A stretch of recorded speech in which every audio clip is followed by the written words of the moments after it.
Hi friends, അസ്സലാമു അലൈക്കും. അങ്ങനെ ഇന്ന് രണ്ടാമത്തെ ദിവസമാണ് കേട്ടോ കൊല്ലത്തെ.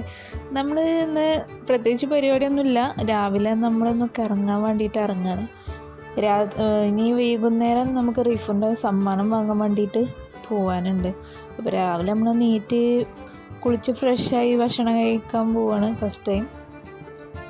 അപ്പോഴാണ് നമ്മൾ ശ്രദ്ധയിൽപ്പെട്ടിട്ടോ ഒരു പാലം കണ്ടത്. ഇതാണ് കേട്ടോ പുനല്ലൂർ പാലം. ഇന്ത്യയിൽ തന്നെ ആദ്യം നിർമ്മിച്ച തൂക്കുപാലാണ് കേട്ടോ അത്. അങ്ങനെ നമ്മൾ അവിടെ നിന്ന് ഇറങ്ങിയിട്ട് നമ്മൾ കുറേ ഫോട്ടോസ് വീഡിയോസൊക്കെ നമ്മൾ അവിടെ നിന്ന് എടുത്തിട്ടുണ്ട്. ഷോർട്ടായിട്ടാണ് എടുത്തിട്ടുള്ളത്. ഇതാട്ടോ പുനല്ലൂർ പള്ളിയായിട്ട് വരുന്നത്. അടിപൊളിയാണ്, കാണാൻ നല്ല രസമുണ്ടായി. നമ്മളിപ്പോൾ ബസ്സിൽ കയറിയിട്ടാണുള്ളത്. നമ്മൾ ചെറിയൊരു യാത്ര പോവാണ്. എടുത്തെന്തെങ്കിലുമൊക്കെ കാണാനുണ്ടെങ്കിൽ നമ്മൾ കാണാമെന്നുള്ള ഉദ്ദേശത്തിൽ അങ്ങനെ കയറിയതാണ്. അങ്ങനെ നമ്മൾ എത്തിയിട്ടുള്ളൊരു അടിപൊളി സ്ഥലത്താണ് കേട്ടോ. തെന്മല ഡാമിലാണ് കേട്ടോ നമ്മളിപ്പോൾ ഉള്ളത്. ഇവിടെ 3 ഷട്ടറാണ് കേട്ടുള്ളത്.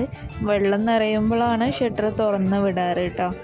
അടിപൊളിയാണ്, കാണാൻ നല്ല ഭംഗിയുള്ള സ്ഥലമാണ്. ഇപ്പം നമ്മൾ കയറിക്കൊണ്ടിരിക്കുന്നത് അതിൻ്റെ ടോപ്പ് സ്ഥലത്തേക്കാണ് കേട്ടോ. ഷോർട്ട് വൈൻഡ് എന്ന് പറഞ്ഞിട്ട് ഞങ്ങൾ ആ ഷോർട്ട് വൈയിലൂടെ കയറിയിട്ടുള്ളത്. പിന്നെ അവിടുത്തെ വീഡിയോസൊന്നും നമുക്ക് അത്ര എടുക്കാൻ കഴിഞ്ഞില്ല. നമ്മൾ ഫുഡൊക്കെ കഴിച്ച് പിന്നെ യാത്രയായി.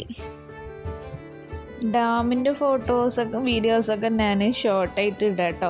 അത് നമ്മൾ ഫുൾ വീഡിയോയിൽ നമുക്ക് എടുക്കാൻ കഴിഞ്ഞില്ല. ഇതിപ്പം നമ്മൾ കളിച്ച അതേ സ്പോട്ടിലാട്ടോ നമ്മൾ എത്തിയിട്ടുള്ളത്. ഇപ്പോൾ നമ്മൾ റീഫണ്ട് സമ്മാനം വാങ്ങാൻ വേണ്ടിയിട്ടാണ് ഇപ്പോൾ വീണ്ടും ഇവിടെ വരേണ്ടി വന്നത്. എല്ലാ മക്കളും നല്ല ആകാംക്ഷയോട് കൂടി കളിയൊക്കെ കഴിഞ്ഞിപ്പോൾ സമയം 8-9 മണിയായിട്ടോ. രണ്ടാമത്തെ ദിവസം 9 മണിയാണ് ടൈം രാത്രി. അപ്പോഴാണ് കളി കഴിഞ്ഞത്. ഇതാണ് ഏറ്റവും ചെറിയ കുട്ടികളുടെ സമ്മാനമാണ് കേട്ടോ ഇപ്പോൾ കൊടുക്കുന്നത്. എല്ലാ മക്കളും വളരെ ഹാപ്പി ആയിട്ടുണ്ട് കേട്ടോ. ഇത് നമ്മുടെ റിഫുൻ്റെ കരാട്ട മാഷാണ്.